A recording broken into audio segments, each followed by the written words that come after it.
Justin here with So Long. We're going to show you today kind of how to grab the measurements or make a pattern for these towers. Sometimes we have a pattern that we don't have the proper tower on it, so this is a way to capture that. So we can send you some double stick tape. You just need something to hold the double stick. This is a little unusual. Most boats only have 2 legs, or nowadays 1. This one has 3 legs on each side, so it'll be kind of a fun one. If your boat only has 2 legs, then that's obviously all you got to worry about. Really what we need to do here is just throw some of this double stick tape on temporarily. All we need it for is to hold our plastic on. Sometimes you might even throw a little extra piece here just to help hold. I'm gonna take and expose that double stick tape. I'll send you with some plastic here, and we're just going to put this plastic kind of on the boat. We're going to try and make sure that it covers everything we need from leg to leg. And the cool part about this plastic is it's really forgiving. If you make a bad cut somewhere, it's forgiving, so we can tape it back up. I've got to do a cutout to get this. This is more difficult because it has 3 legs. I'm going to cut up here, and even if I cut a little bit big, it doesn't really matter. And even if you cut something off or you don't have enough, you could even tape it back together. We just need that flat surface. The trick is just really to get everything to lay flat.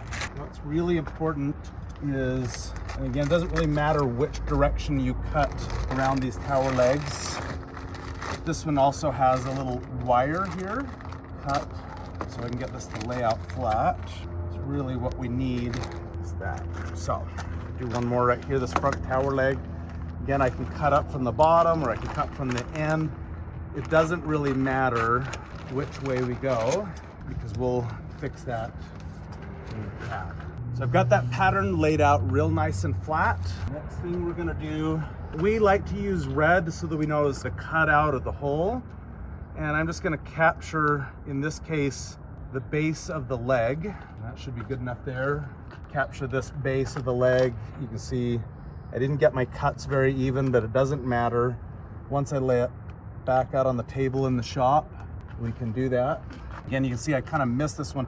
I am going to put a little reference here, and it's always helpful to back this up with photos, but I might write wire, right? Kind of make this cut out. And so once we net, that's the red, will show where the holes need to be in the cover, and we'll put little booties and socks on it.